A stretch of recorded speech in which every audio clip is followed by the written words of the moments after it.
Hello. Hi, I'm Brianna A. Mariah, and welcome to the video. So today's topic is how to overcome loneliness and isolation. If you're new here, then like, comment, and subscribe, and welcome to the video. So today's topic, how to overcome loneliness and isolation. So, when you're coming into your life as a Christ believer and being in a believer of Jesus Christ, it can be a transition from your old life and you'll have to make some adjustments. So, I wrote down 10 tips to overcome loneliness and isolation. So, number one is make new friends. So, I know that when you come into Christ, it can be different finding friends because you have a new mindset and your morals and values are changing. So, you don't view things the same as you did before, but I have news for you.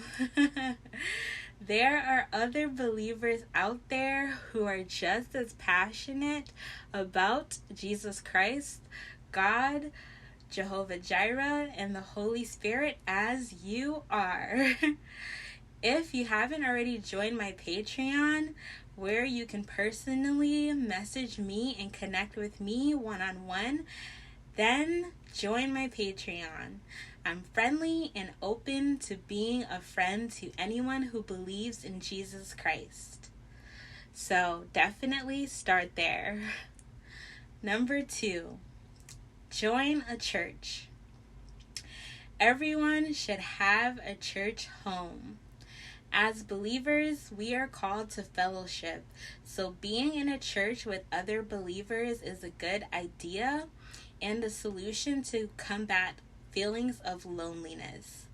So, yeah, definitely join a church.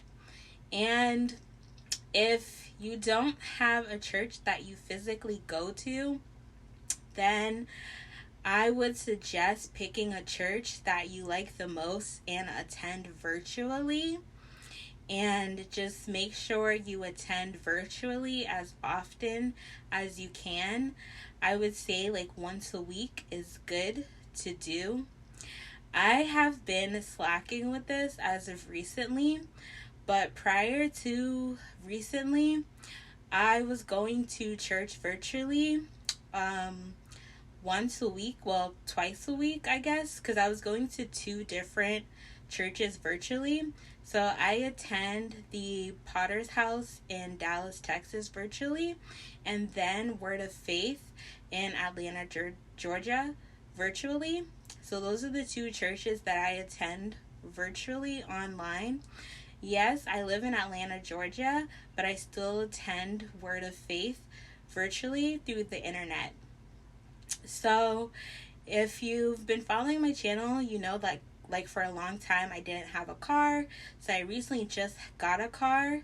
So now I can't actually physically go and attend church, but I still attend virtually. I guess I kind of just got used to attending church virtually, and I'm kind of used to just watching it online and worshiping and enjoying the sermon that way.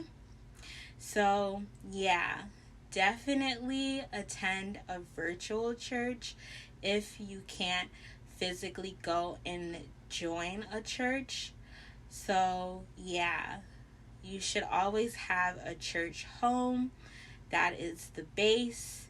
And you should always have a pastor that you resonate with, that is able to preach the gospel in a way that you understand, in a way that speaks the word of God, that connects to you in a way that makes you feel closer to God.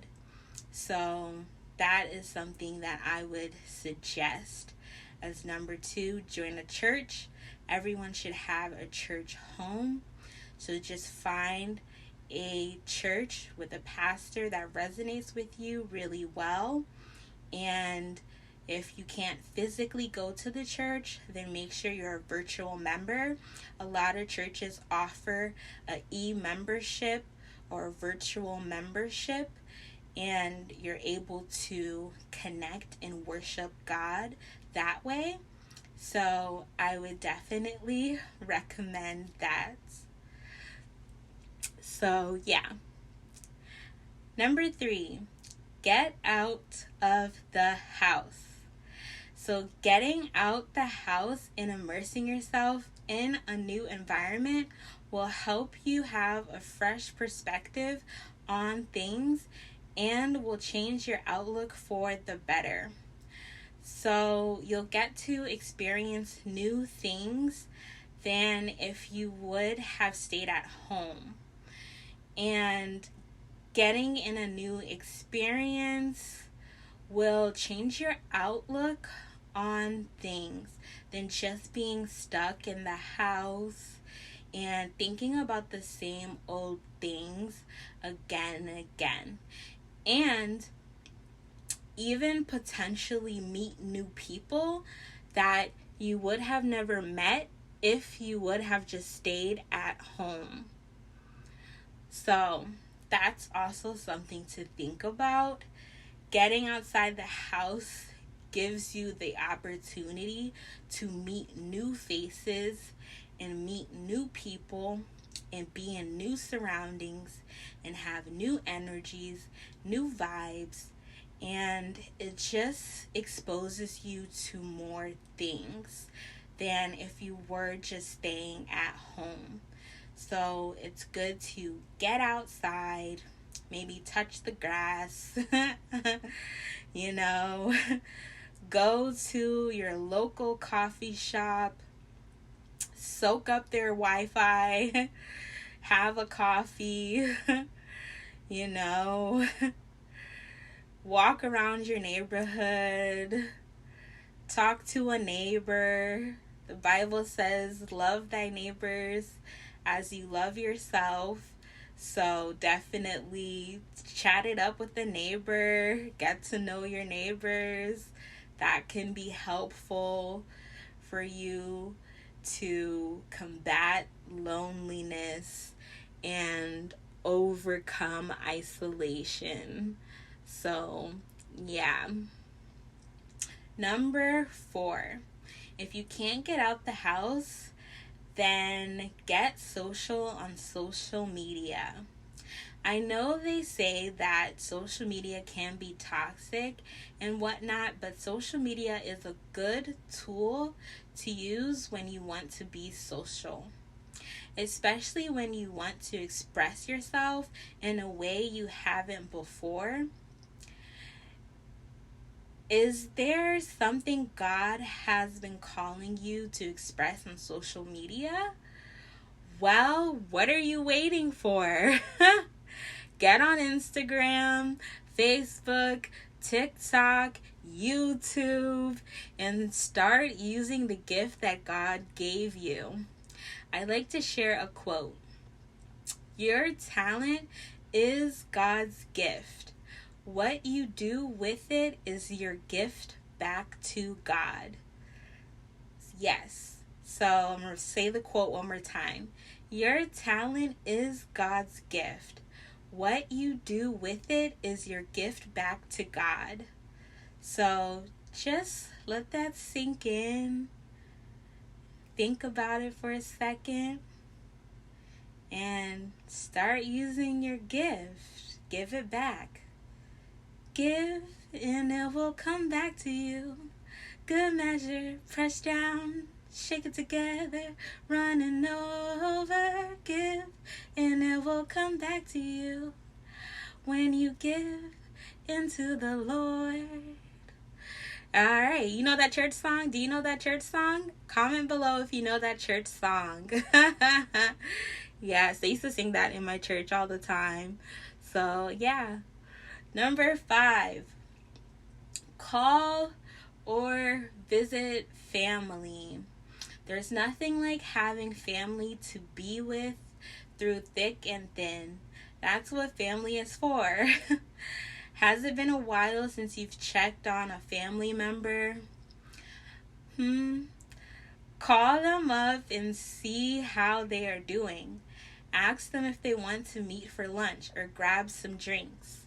Something simple, but just a touch of familiarity to pick up your spirits and help you to not feel so isolated. So get around familiar people, familiar spirits, get you feeling not so isolated and not so alone. So definitely call a family member up and reconnect, rekindle that relationship. So number 6, volunteer. Yes, go volunteer somewhere. This one is dependent if you have the freedom to do this, because I know some of us have bills and stuff, but volunteering is a good way to overcome loneliness and isolation. It's really a good thing because it does 2 things. It gets you out of your own head and gets you doing something for someone else. This is always good because have you ever noticed how good it feels after you do something for someone else?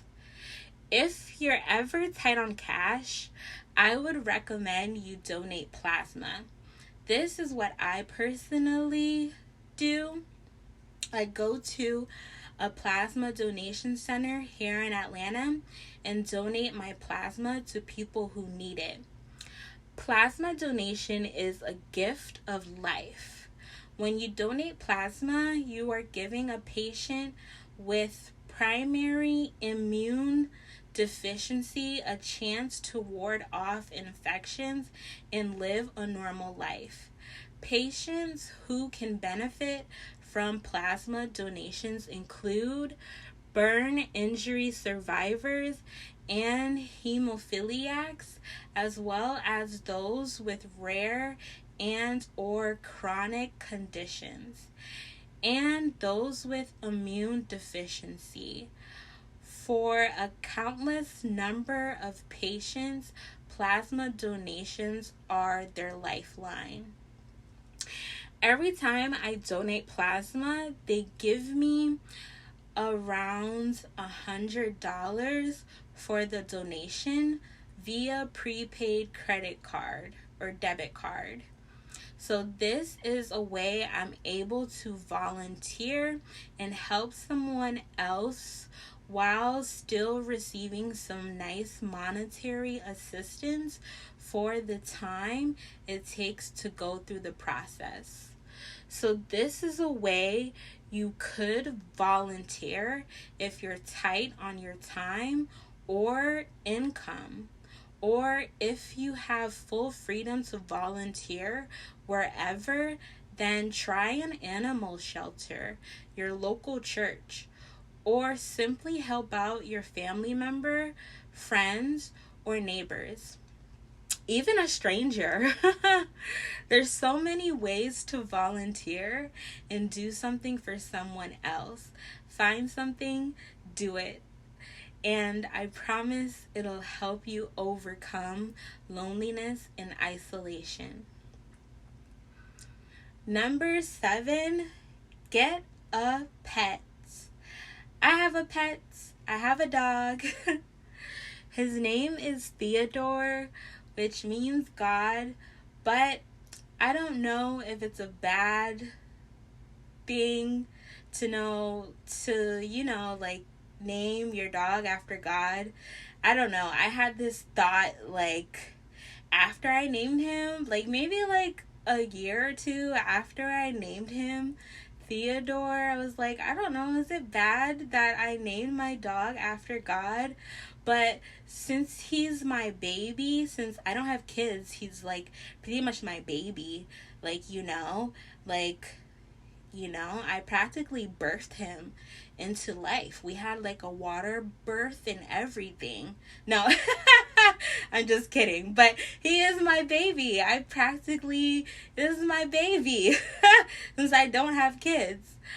But yeah, so if I was to have a boy, like an actual boy child, in like later in life, I'm going to name him Yeshua after Jesus. So it's kind of like that, you know?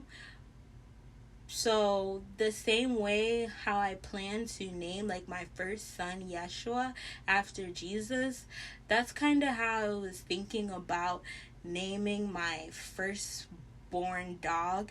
Well, this isn't my first dog. My first dog, his name was actually Prince.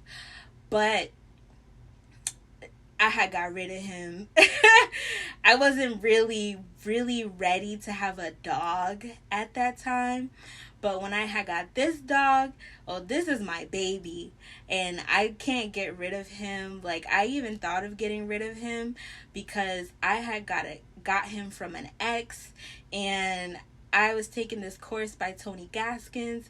And Tony Gaskins was like, oh, if you have presents from your ex, you gotta get rid of the presents because that's a soul tie and it's connecting you with him and all this stuff.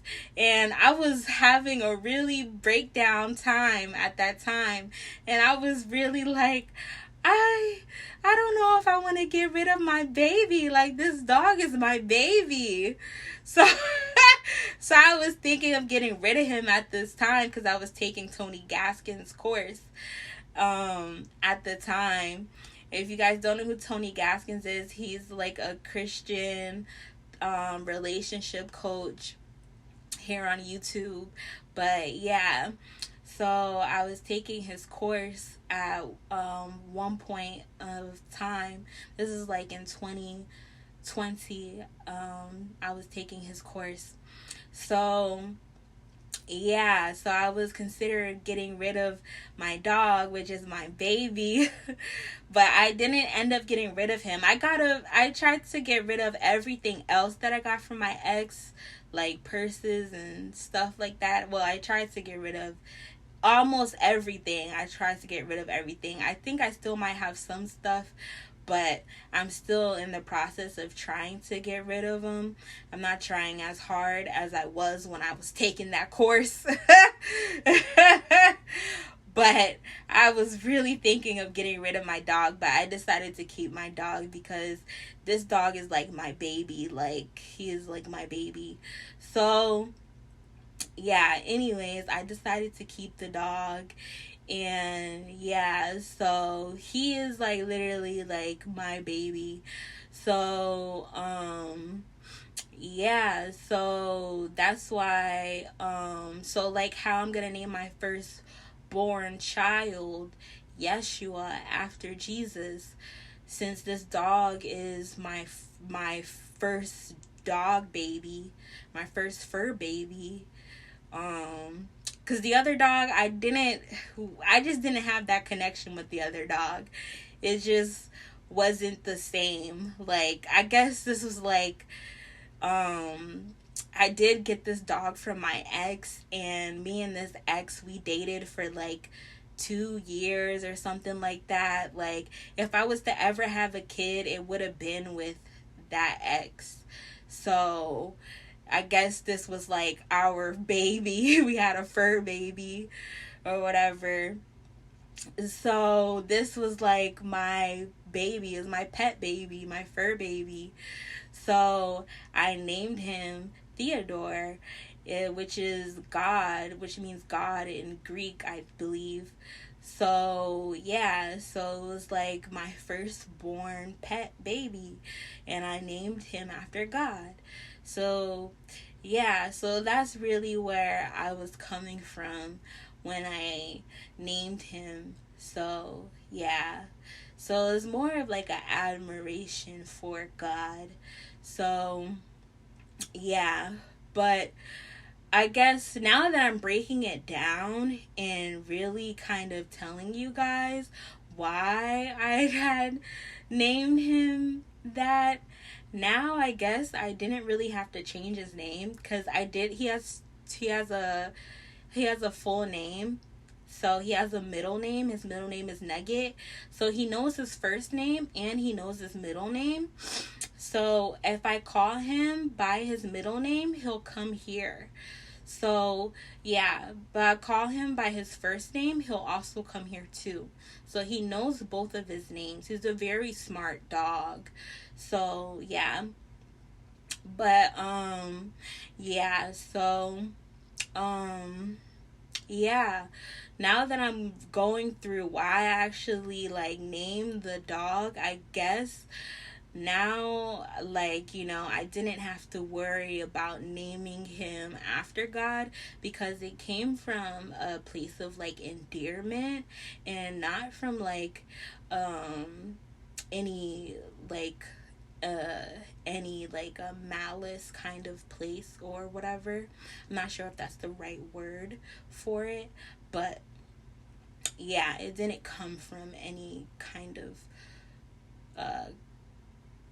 malicious place. It came from like a term of endearment place, the same loving kind of place as naming my first child after Jesus.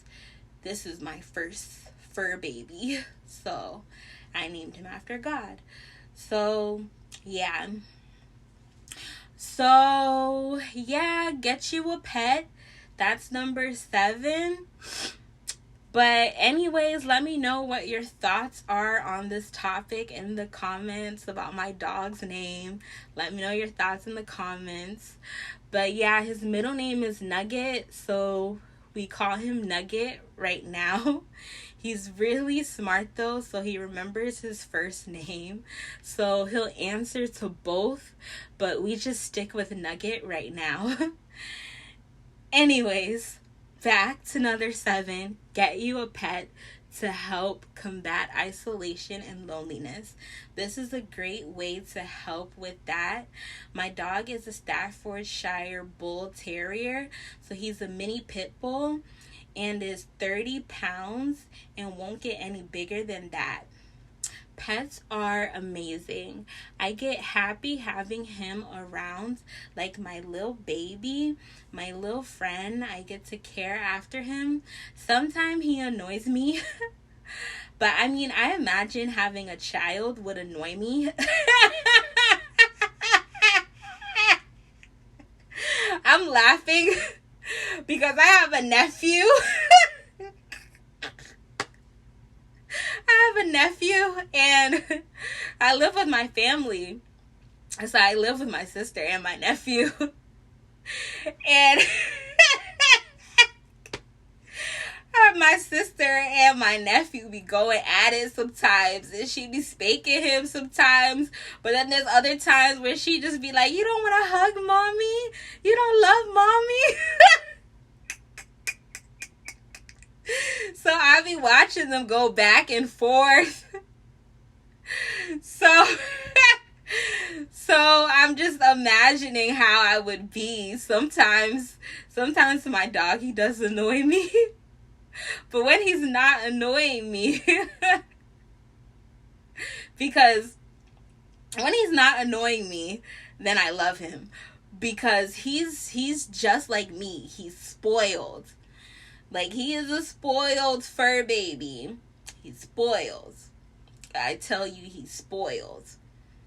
So, yeah.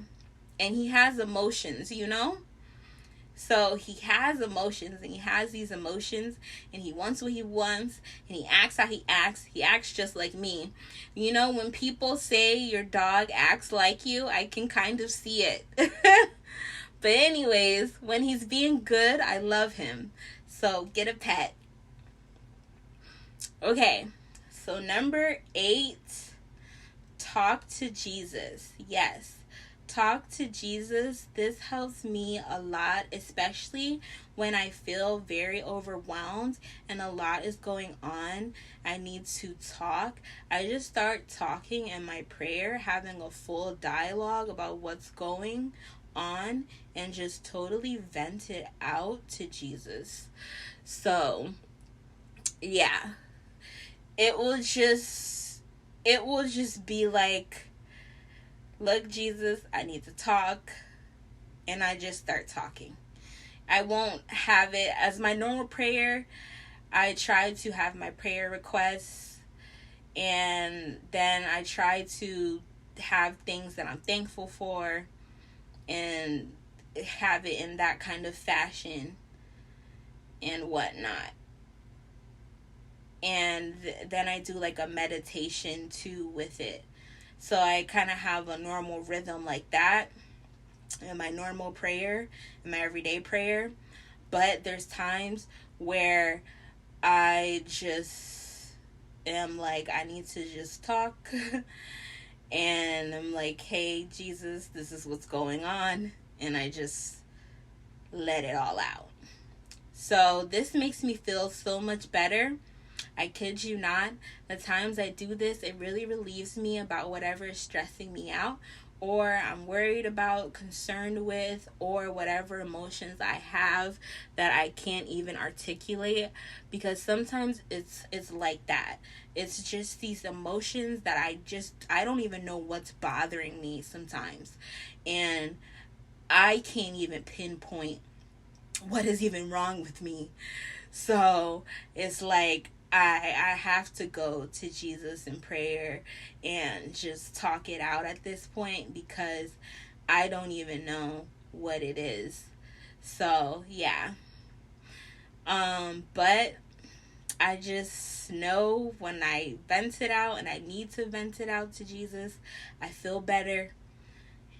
And whew, it's just like a relief. So number 8, vent to Jesus. Number 9, get you a Jesus plushie. So this has changed my life.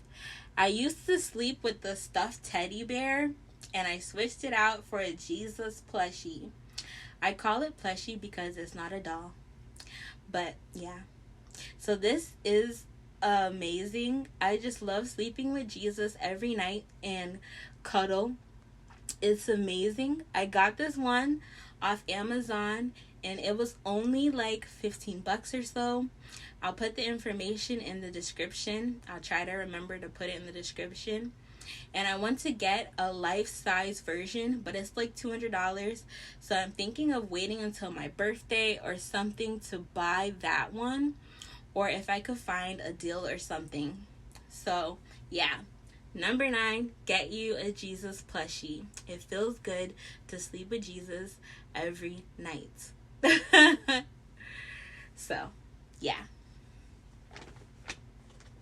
Number 10, join a Christian community of believers. This is a good one.